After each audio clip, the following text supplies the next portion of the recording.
Alors, qu'est-ce que je disais pour le mal? Je disais, le mal, il est indispensable au bien, parce que sans le mal, le bien ne peut pas exister. C'est comme une base, comme un soutien, comme quelque chose qui l'aide. Oh, c'est pas possible, ça contribue à toute la religion catholique, chrétienne. Si ça contribue ou non, je m'en fous. Moi, ce que je veux, c'est la vérité. Que les gens peuvent se tromper, ils veulent se tromper, c'est leur affaire. Mais moi, je veux connaître la vérité. Et là, je prends un fruit, un fruit, regarde. Ou n'importe quoi, vous mangez.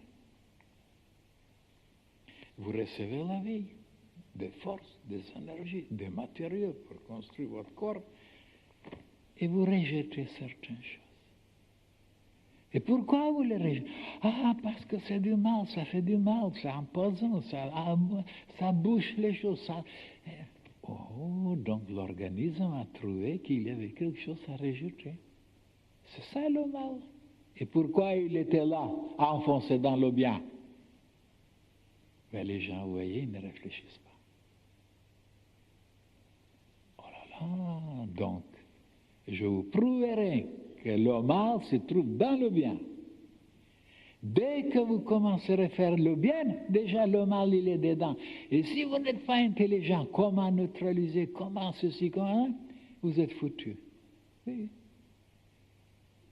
Et pourquoi les gens, ils ont tiré une phrase stupide? Faites du bien pour recevoir le mal, ils disent. C'est pas vrai ça. C'est vrai en apparence. Allons-y maintenant plus loin. Alors, prenez maintenant dans le passé. Alors, pour les gens ordinaires, pour les gens faibles, primitifs, qu'est-ce que c'était le mal? Tout ce qui pouvait les troubler, qui pouvait les déranger, qui pouvait les perturber, qui pouvait les foudrer, comme les tempêtes par exemple, et le vent, et les cascades, et les rivières, les inondations, et la foudre, et ainsi de suite, et les moustiques, et les serpents, tout ce qui pouvait les déranger, c'était le mal. Et il tâchait de vaincre, de se débarrasser, de tuer. Et c'est comme ça que ça continuait jusqu'à quand il y a des gens intelligents, ils sont apparus. Ils tâchaient, au lieu de démolir, de détruire, de tuer, de saccager le mal, de l'utiliser. Parce qu'on ne pouvait pas se débarrasser ni des moustiques, ni des cobras, ni des ci, ni de la pluie, ni de la foudre, ni des tempêtes, ni des inondations, ni des tremblements de terre. Comment les utiliser? Et voilà comment le mal commence à servir les humains. Ils l'utilisent maintenant. Et même ils font l'électricité, tout, pour éclairer, pour chauffer, pour faire marcher leurs usines. Après, je disais, voilà, le serpent, il a un venin.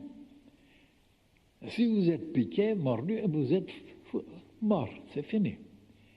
Et comment ça se fait qu'il y a certains animaux, dites-moi, quel est cet animal? Hérisson, vous dites. Comme un hérisson. Il résiste contre ce venin. Alors, et qu'est-ce que c'est le mal? Le mal, c'est quelque chose, disons une matière, ou une force, une intelligence, quelque chose qui est tellement fort, tellement condensé, tellement puissant que l'être humain ne peut pas le digérer, ne peut pas le supporter, ne peut pas l'utiliser, alors il est mort. Il est empoisonné, il est écrasé. Mais supposez maintenant que l'homme devient fort, puissant, intelligent, il y a des méthodes, des moyens, même intérieurement, pour neutraliser, pour utiliser, comme le hérisson, il résistera, alors le mal ne sera plus de mal. Et pourquoi le mal existe? Parce que nous sommes faibles, nous sommes chétifs, nous sommes stupides, nous sommes pas intelligents. C'est pourquoi le mal existe comme une force formidable. Et quand elle sera utile? Quand les humains deviendront très forts, très intelligents, et l'utiliseront. Et le mal sera à ce moment-là, oh là là, la plus grande possibilité, le plus grand moyen, le plus grand, pour faire des choses formidables, unies avec le mal. Parce que c'est dans le mal qu'il y a les plus grandes puissances qui sont cachées, qui sont entrées. Et pour le moment, c'est du mal parce que nous ne pouvons pas encore résister, les combattre, les supporter. Ils sont vulnérables, ils sont empoisonnés. Voilà comment il faut penser, mes chers frères et sœurs. Oui. Pour beaucoup de personnes, et le mal, c'est vraiment parce qu'ils sont faibles, ils sont chétifs, ils sont vulnérables, ils succombent. Et pour d'autres, ça les renforce. Ça les renforce, ça les rend plus intelligents, plus sages, plus raisonnables, plus perspicaces, plus attentifs, plus prudents. Oh là là, alors personne ne vous a expliqué de cette façon-là. Donc le mal, oui, existe, mais pour nous, est-ce que le mal existe pour l'intelligence cosmique, pour le Seigneur, pour le monde divin? Eh bien, personne ne se posait des questions pareilles. Pour les créatures faibles, oui, le mal existe. Mais il y a certains insectes, ils ne peuvent pas résister là où d'autres peuvent résister et vivre. Donc, le mal pour certains existe et pour d'autres, ça n'existe pas. Ça dépend donc de la qualité, du degré d'évolution, de la force et de la puissance de la créature. Il faut penser comme ça. Le mal n'existe pas en réalité pour le monde divin, pour le Seigneur. C'est pour nous, pour les faibles, oui, mais pour le bon Dieu, ça n'existe. Et qu'est-ce que c'est alors le mal? Ah, oh là là, quelque chose d'indispensable. Sans lui, il n'y a pas de bien. Le bien n'existe pas sans le mal. Ce sont deux pôles dans un aimant. Regardez. Un aimant est toujours polarisé. Hein? Et l'univers est polarisé aussi. Tout est polarisé. Nous aussi, les plantes, les cristaux. Hein? Donc, les gens n'ont pas compris pourquoi tout est polarisé. Le positif, le négatif, le bien et le mal, le masculin, le féminin, le réceptif, l'émissif. Dites comme vous voulez, c'est toujours polarité. Ah. Alors, qu'est-ce que c'est maintenant le bien et le mal? Deux forces opposées. Et je vous ai montré que ni les anatomistes, ni les physiologues ont découvert, ont compris pourquoi il y a une circulation veineuse et une circulation artérielle. Il étudie, il raconte, il écrit. Quel est le sens? Pourquoi il y a deux sortes de circulation? Hein? Et moi, j'arrivons et je vois l'intelligence cosmique, la sagesse partout. Et bien voilà le bien, le côté artériel pour aller nourrir, pour mortifier, le sang qui est rouge, qui est rose, qui est magnifique. La vie. Et oui, mais quand c'est déposé, c'est brûlé, alors il y a des déchets, il y a quelque chose de terne, de bleu, de noir, alors empoisonnant. Eh bien oui, mais ça doit retourner maintenant pour être purifié dans les poumons et après dans le cœur, pour être de nouveau projeté. Et voilà, une circulation donc. Ah, il y a une circulation donc. Va et vient, va et vient. Oh, voilà, ça explique tout. Donc, le bien et le mal sont là. Pourquoi ils sont là? pour aider que la vie continue. Donc, ils sont deux serviteurs de la vie. Ça n'a jamais été expliqué.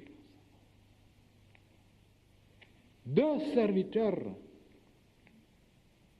Alors, si le mal, regardez, tant qu'il n'y a pas une rencontre entre la circulation artérielle et veineuse, qu'on appelle la maladie bleue, l'homme est vivant. Cette rencontre, il est mort. Donc le bien et le mal doivent fonctionner, mais ils ne doivent pas se rencontrer. Voilà le bien. Vous marchez à droite avec les voitures. Et le mal, c'est les autres qui viennent à côté. Et pour eux, c'est vous le mal, parce que vous êtes de l'autre côté. Et si vous rencontrez, vous vous tamponnez. Voilà le vrai mal, la mort. Ce n'est pas encore un mal, parce que peut-être c'est du bien. Quelques gangsters qui disparaissent. Alors donc, deux circulations. Et on le voit et on ne l'a jamais compris. Pourquoi il y a deux circulations? Mais celui qui est habitué en France, il ne faut pas aller aux Indes ou en Angleterre. Il faut tout d'abord s'habituer à circuler autrement. Parce que là, c'est tout le contraire. La circulation, au lieu de marcher à droite, c'est à gauche. Est-ce que c'est vrai? Il n'y a pas d'anglais pour dire oui. Mais ils vont venir et je leur poserai la question. Alors, mes chers frères et sœurs, donc la circulation explique beaucoup les choses. Attendez maintenant encore une troisième image.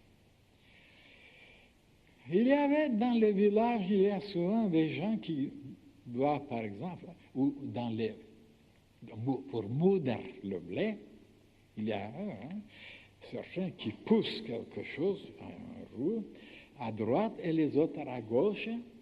Eh bien, ils sont opposés, ces deux-là. Voilà le bien et le mal, ils sont opposés. Et oui, mais ils sont placés dans un cercle et grâce à ça, à cette opposition, il arrive à moudre le blé ou tirer de l'eau. Si vous les voyez horizontalement, mais ils se contredisent, opposés. Mais si vous les voyez en haut, vous voyez qu'ils se suivent. Certes. Voilà le malheur des malheurs, que le monde entier a appris à voir les choses seulement horizontalement. Ça veut dire matériellement, physiquement, économiquement. Et ils se tromperont éternellement. Et les initiés ne regardent pas comme eux, ils regardent d'en haut, d'un point de vue solaire, et non terrestre. Et qu'est-ce qu'ils voient? C'est la Terre qui tourne, ce n'est pas le Soleil. Tandis que maintenant, tous pensent que c'est le Soleil qui tourne. Symboliquement parlant, parce qu'ils sont instruits maintenant dans les écoles, que c'est la Terre qui tourne. Alors, de changer le point de vue, c'est la chose la plus importante pour moi. J'ai payé des années, des souffrances, pour trouver ce point. Un point, c'est tout. Oui. Un point. J'ai seulement gagné un point. Mais ce point-là me permet de voir beaucoup de choses, de comprendre beaucoup de choses. Un point. Et personne ne cherche ce point-là. Oui. De l'argent, des maisons, des situations. Un petit peu. Je ne sais pas où il est. Mais alors. Vous vous souvenez quand je vous disais un jour, comment ils sont les humains maintenant et comment moi je suis?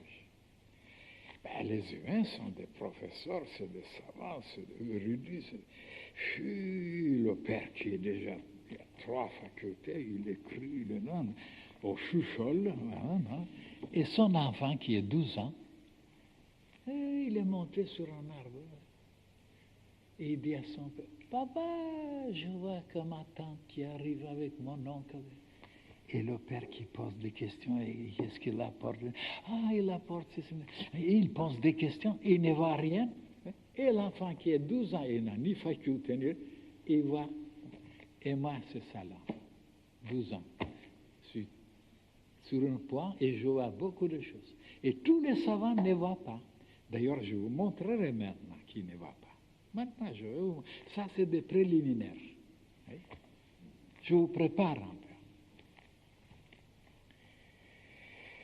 Prenons maintenant n'importe quoi. Ah, conclusion. Donc, le bien et le mal, ce sont deux forces, deux puissances nécessaires pour la vie. Comme tout est nécessaire, indispensable, même les souffrances, même les chagrins, même les tristesses, même les peines, sont nécessaires pour la vie, pour que la vie se perfectionne, que la vie s'épanouisse, ainsi de suite, ainsi de suite. La vie. Donc le bien et le mal sont deux serviteurs. Au-dessus de bien et au-dessus de mal, il y a encore quelque chose, mes chers frères, qu'on ne vous a jamais révélé.